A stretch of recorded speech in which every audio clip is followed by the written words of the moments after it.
आप सभी को तीज और चौथ की हार्दिक बधाई। उम्मीद है आप सबका भी तीज बहुत अच्छा गया होगा। हमारे वहाँ तो थोड़ा बहुत बारिश रोज़ लगा रह रहा है, इसलिए मौसम ज़्यादा गर्म नहीं है। तीज बहुत ज़्यादा पता नहीं चला। तीज हमारे यूपी, बिहार समेत पूरा उत्तर भारत में सुहागिनों का एक महत्वपूर्ण त्यौहार माना जाता है। इस दिन औरतें निर्जला व्रत रहती हैं और भगवान शिव की पूजा करती हैं। इसे हरितालिका तीज भी कहा जाता है।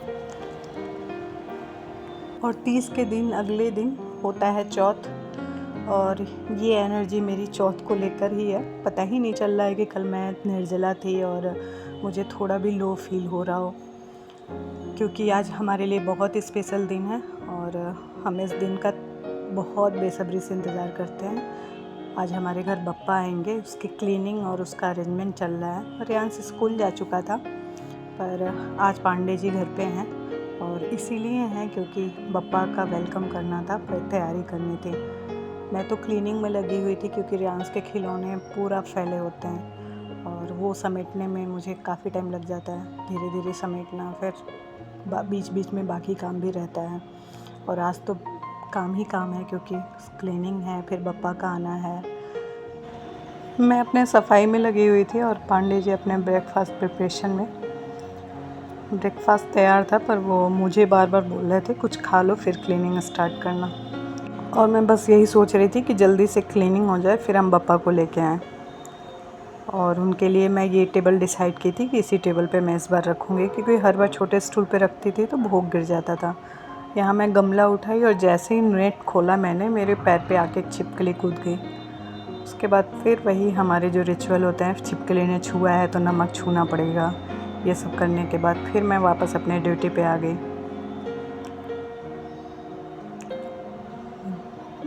नेट अगर खुला रहता है तो बाहर से मक्खियाँ, मच्छर और छिपकली, जैसा अभी आपने देखा।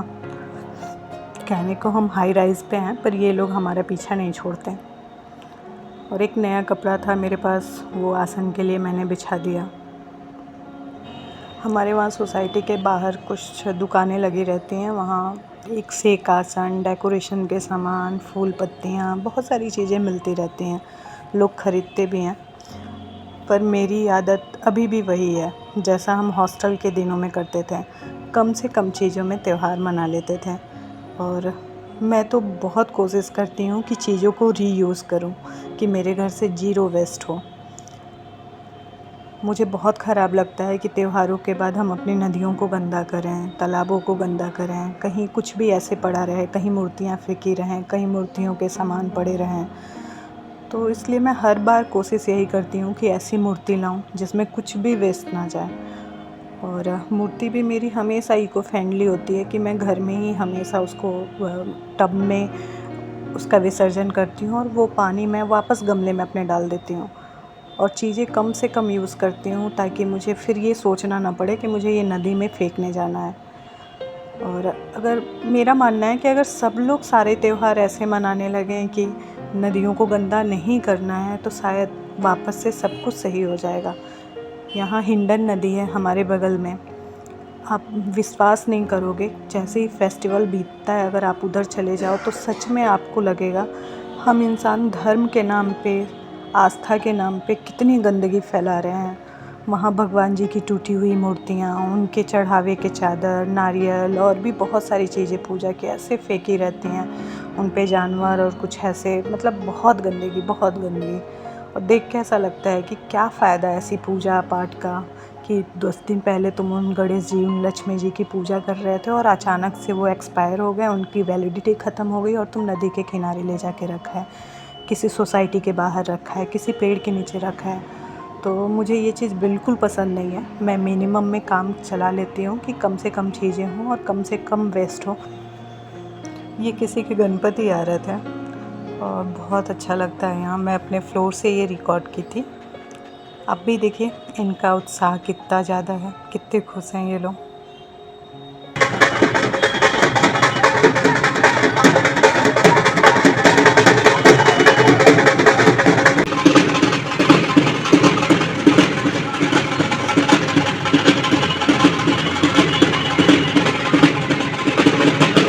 हमारे गणपति में तो अभी टाइम था, क्योंकि अभी पांडे जी ने बोला कि पहले रेयांश आ जाएगा फिर हम स्टार्ट करेंगे, इसलिए मैं नीचे रिसेप्शन पे चली आई। जो अभी गणेश जी आए थे ना, उनका वेलकम करने। और यहाँ गणेश जी की स्थापना हो गई थी, लोग आरती गा रहे थे। बहुत उत्साह होता है, हर तरफ पॉजिटिविटी, और गणेश जी सच में बहुत सुंदर थे।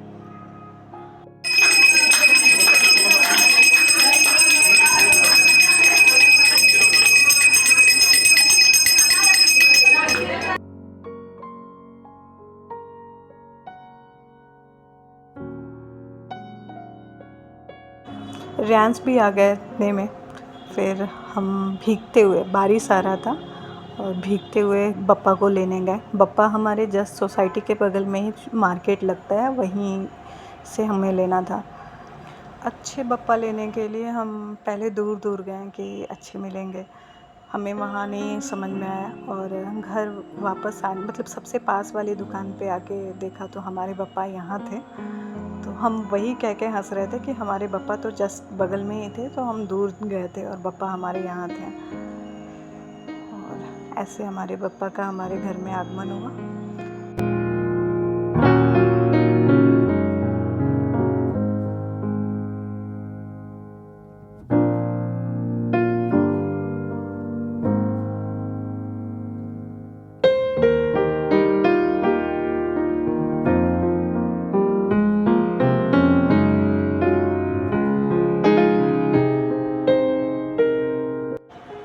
धीरे धीरे समय बदल रहा है, लोगों के पास त्यौहार मनाने का उतना वक्त नहीं है जितना पहले रहा करता था।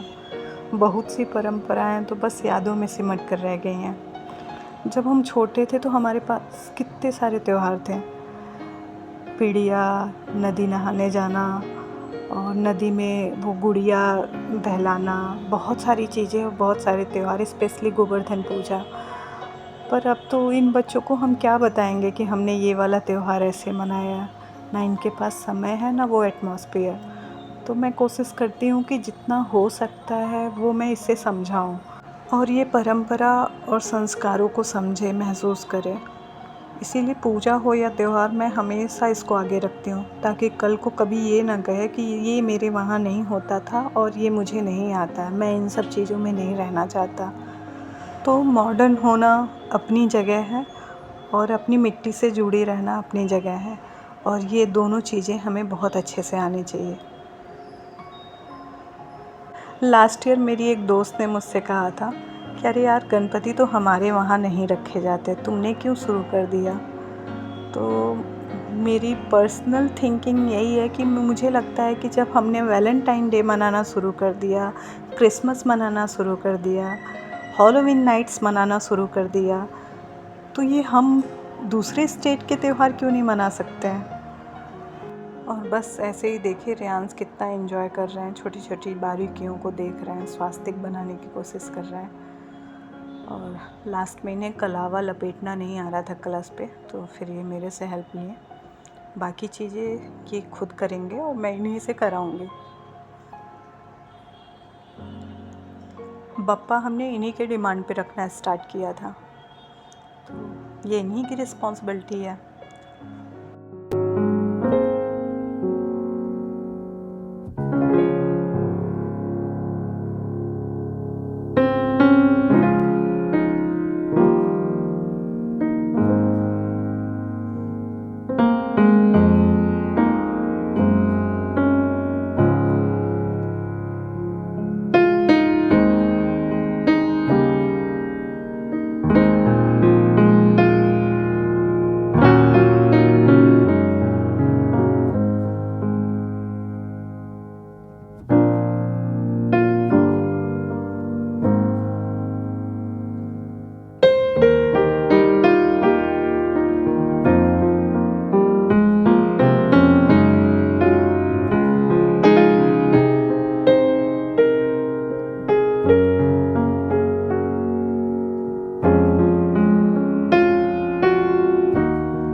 रियांस के वेट करने की वजह से हम काफ़ी लेट हो गए थे, इसलिए लग रहा था कि कहीं मुहूर्त ना निकल जाए, जल्दी जल्दी स्थापना करना था भगवान जी का। और इसलिए मैंने अभी कोई भोग नहीं लगाया। घर में जो ड्राई फ्रूट्स थे वही हमने भगवान को चढ़ा दिया। और इनके स्थापना करने के बाद फिर हम वापस इनके भोग की थाली और इनके लिए मोदक बनाने के लिए जुड़ गए थे। पर अभी ये था कि हम पहले स्थापना कर लें, पूजा कर लें, तो फिर आगे का कार्यक्रम स्टार्ट करें।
और इस तरह हमारी पूजा और आरती करने के बाद मैं चली आई थी। पांडे जी को अभी सर्दी लगी हुई है, उनके लिए काढ़ा बना रही थी।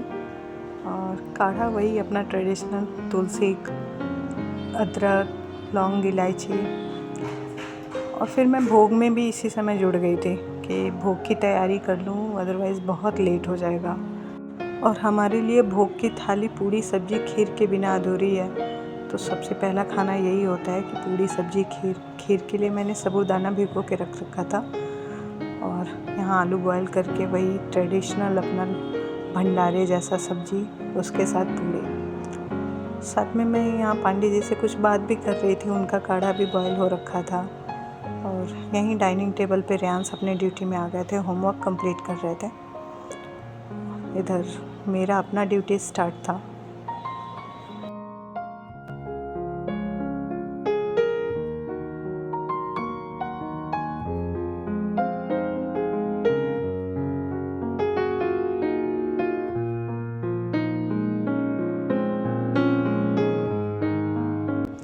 नारियल तोड़ना मेरे लिए बहुत टफ़ टास्क होता है, इसलिए मैं पांडे जी को ये दे रही हूँ कि तोड़ दीजिए। और पांडे जी बोलते हैं पहले चाय पी लेते हैं फिर स्टार्ट करेंगे। और चाय भी बेचारे पांडे जी ने ही स्टैंड किया। उसके बाद ऑफ़र कर रहे थे कि मैं चाय बनाया हूँ तुम्हारे लिए, लो पी लो। और चाय पीने के लिए हमारा सबसे फेवरेट प्लेस होता है हमारी बालकनी, हमारा फुर्सतपुर।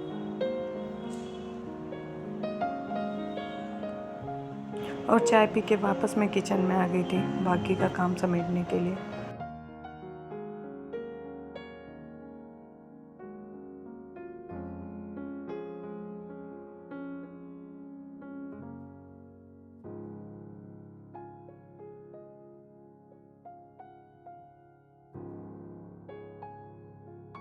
और ये आलू की सब्ज़ी मेरी सरसों के तेल में जीरा, हींग, मिर्च के साथ छौंक लगा के प्लेन बनती है।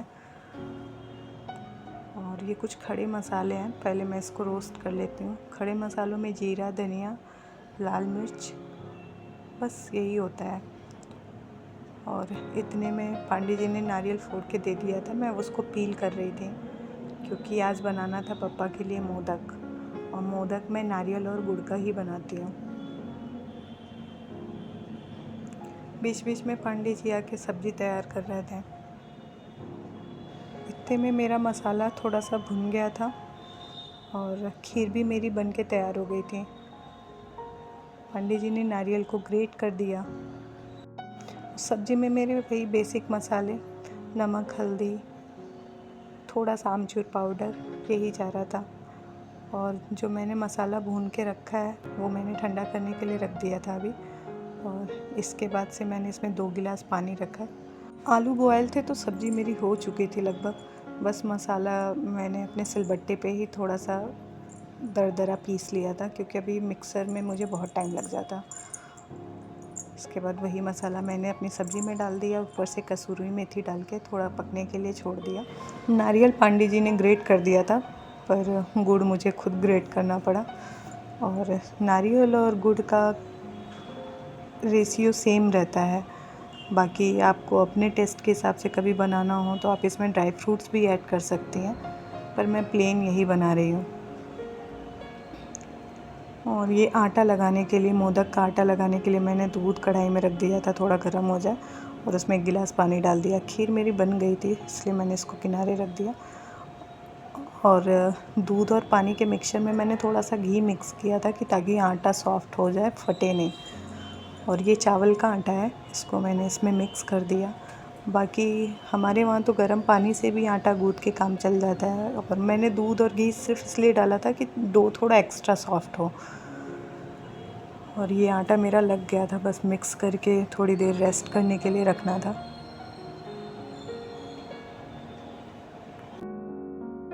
इसके बाद मैंने तुरंत ग्रेट किया हुआ नारियल और गुड़ को हल्का सा घी डाल के भून लिया।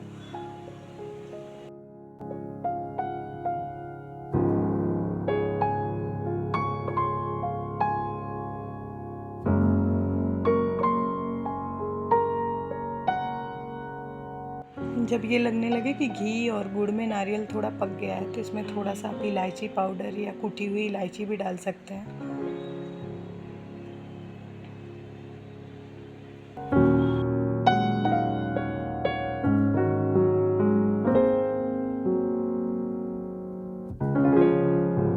मेरा मिक्सचर लगभग रेडी हो गया था। मैं इसको ठंडा करने के लिए एक प्लेट में निकाल के पंखे के नीचे रख देती हूँ।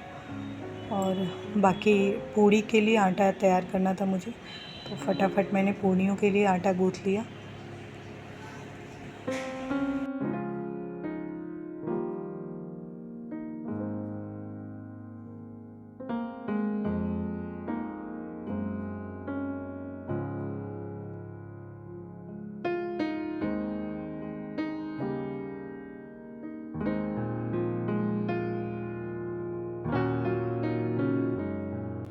मिक्सचर मेरा ठंडा हो रखा था, फिर मैं यहाँ डाइनिंग टेबल पे ही बैठ के इसके स्टफिंग तैयार करने लगी।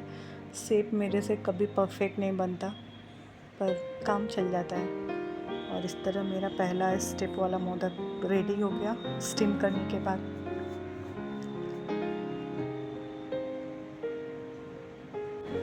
शाम के भोग में मैंने गणपति बप्पा को और लल्ला को मोदक ही चढ़ाया था।